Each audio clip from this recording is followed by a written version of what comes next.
आपका और एक नए वीडियो में और एक नए टॉपिक के साथ battle of biggest control geopolitical game. तो चलिए दोस्तों वीडियो स्टार्ट करते हैं डायरेक्टली। और जियोपॉलिटिकल जो गेम है दोस्तों, इसको इतना सीरियसली मत लेना, क्योंकि ये वही पूरा समंदर है जो समझने में सालों लगते हैं। जितना समझ में है उतना ही दिमाग में लेना, उतना ही तर्क वितर्क और विचार करना। बाकी तो आपको सब कुछ वीडियो में पता चल जाएगा। तो उसके पहले दोस्तों एक रिक्वेस्ट करना चाहेंगे, चैनल पे पहली बार आए हो और सब्सक्राइब ना किया तो सब्सक्राइब जरूर से कर दीजिएगा और वीडियो अच्छा लगे तो लाइक शेयर जरूर से कीजिएगा। चलिए स्टार्ट करते हैं। नमस्कार दोस्तों, स्वागत है आपका हिंदी नॉलेज शो में। तो दोस्तों, अगर आपको जियोपॉलिटिक्स यानी कि अंतर्राष्ट्रीय राजनीति को देखने में बहुत मजा आता है, इसे जानने की उत्सुकता है, तो यकीन मानिए आज आपको मजा आने वाला है, क्योंकि हमारे पड़ोसी देश श्रीलंका में भारत और चीन के बीच में एक जियोपॉलिटिक्स की मास्टर क्लास खेली गई है। और यकीन मानिए इसे देखने सुनने में आपको बहुत मजा आएगा। आज आपको जानने को ये मिलेगा कि कैसे दो ताकतवर देश एक छोटे देश में लड़ाई लड़ते हैं बहुत छोटी चीज के लिए, लेकिन उन्हें पता है कि ये छोटी सी चीज उन्हें एक विशालकाय क्षेत्र में जीत दिला सकती है। तो चलिए, बहुत इंपॉर्टेंट वीडियो है, बिना टाइम वेस्ट के वीडियो को फटाफट शुरू करते हैं। तो दोस्तों, हुआ ये है कि पिछले एक साल में श्रीलंका में जो हुआ है आप सभी लोग जानते हैं कि ये देश बिल्कुल बैंकरप्ट हो गया था। लेकिन अब भारत की मदद से धीरे धीरे ये देश अपने पैरों पर खड़ा हो रहा है, और इसी पैरों पर खड़ा होने में इन्हें सबसे ज़्यादा ज़रूरत है पैसे की। इन्हें पैसा चाहिए इंफ्रास्ट्रक्चर बढ़ाने में और अपने सारे कर्जे चुकाने में। लेकिन पैसा आए कहाँ से? चीन से ये मांग नहीं सकते, क्योंकि ऑलरेडी उनका बहुत सारा कर्ज है। भारत इनकी काफ़ी मदद कर चुका है, इन्हें बिलियंस ऑफ डॉलर प्रोवाइड करा चुका है अलग अलग तरीके से, और अब भी मदद कर रहा है। ऐसे में भारत से मांगने का मुंह नहीं है। वहीं बात करें IMF यानी कि इंटरनेशनल मॉनेटरी फंड की, तो उनसे तो लोन लेना ऐसे है जैसे कि एक आम आदमी आज की तारीख में बैंक में लोन लेने चले जाए। इतना मुश्किल प्रोसेस है। और पाकिस्तान में क्या क्या हुआ है IMF के साथ आपने खूब देखा है। तो अब इनके पास सवाल उठता है कि पैसा लाए तो लाए कहां से? इसी में इन्होंने तरकीबें निकाली कि सरकार की जो कंपनियां हैं उन्हें बेचना पड़ेगा। जो सरकारी एसेट्स हैं उन्हें बेचकर पैसे को जुटाया जाएगा, जिससे देश का कर्ज भी उतरेगा, देश में प्राइवेटाइजेशन भी होगा, और जो पैसा बचेगा उससे हम इंफ्रास्ट्रक्चर खड़ा करके अपनी अर्थव्यवस्था को रफ्तार दे पाएंगे। तो खैर, इसी प्लान के साथ श्रीलंका में खोज शुरू हो गई एक ऐसी कंपनी की जो बड़ी भी हो, यानी कि जो अगर बेचने जाएं तो अच्छी रकम भी मिले। इसके अलावा प्रॉफिट मेकिंग कंपनी भी हो, यानी कि वो कंपनी घाटे में ना हो बल्कि मुनाफे में हो, क्योंकि जितनी मुनाफे में होगी उससे उतने ही ज्यादा खरीदार खरीदने भी आएंगे। तो खैर, जब इनकी खोज खत्म हुई तो इनकी लिस्ट में सबसे ऊपर नाम था श्रीलंका टेलीकॉम्स कंपनी का। दरअसल ये श्रीलंका की सबसे बड़ी टेलीकॉम कंपनी है, बिल्कुल वैसे ही जैसे कि भारत में BSNL है। लेकिन भारत में कंपटीशन इतना ज्यादा है कि BSNL की हालत बहुत खराब है, लेकिन श्रीलंका में कंपटीशन नाम की चीज है नहीं। सरकार ने इसे ही ज्यादा अधिकार दे रखे हैं, इसका इस्तेमाल ज्यादा होता है, इसीलिए ये प्रॉफिट मेकिंग कंपनी है। लेकिन दिक्कत इसके साथ ये है कि श्रीलंका की सरकार इसके 44% हिस्सेदारी बेच चुकी है एक डच कंपनी को। तो इनके पास सिर्फ 49% हिस्सेदारी ही बचती है, यानी कि 49% स्टेक्स। लेकिन ये भी एक बहुत बड़ा नंबर है, क्योंकि इसकी वजह से श्रीलंका की सरकार का इस कंपनी पर कंट्रोल है, क्योंकि मेजोरिटी स्टेक उनके पास है।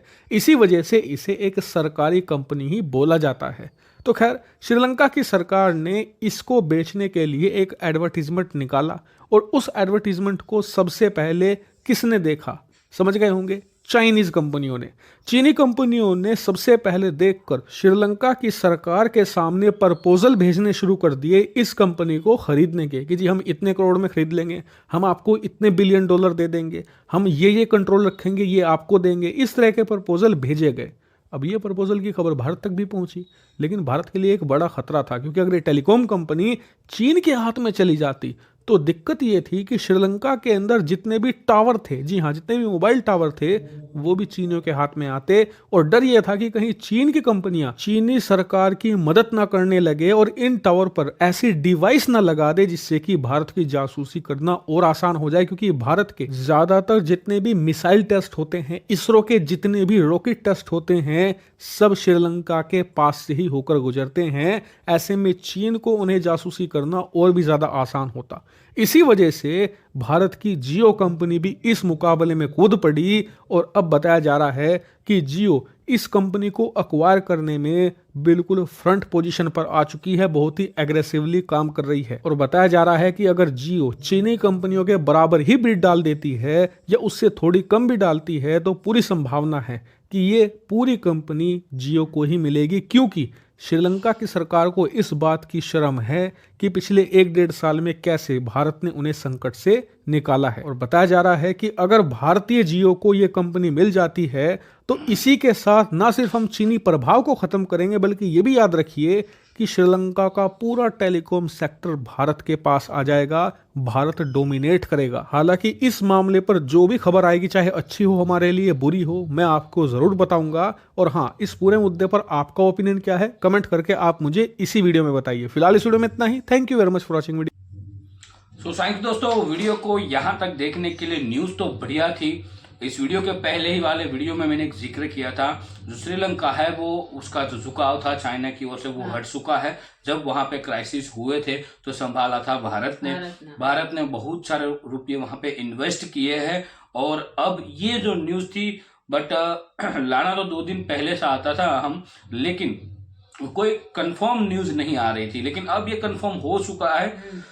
अब उसका जो टेंडर जो था, उस टेंडर में बिड लग चुकी है। उनमें से हमारे भारतीयों की ओर से जियो कंपनी फ्रंट रोल पे अभी काम कर रही है और पूरी ताकत लगा रही है इस कंपनी को लेने की। चीनी के हाथ में नहीं जाने देना। हाँ, और इसमें सरकार भी हो सकता है अंबानी जी की हेल्प करे कुछ, तो अच्छी बात है। और मिल जाए तो बहुत ही बढ़िया है। अच्छा भाई, श्रीलंका वाले भी 4G यूज करेंगे और जलसा करेंगे। जियो के प्लान दे धनाधन, मजा आने वाली है श्रीलंका को। और क्या।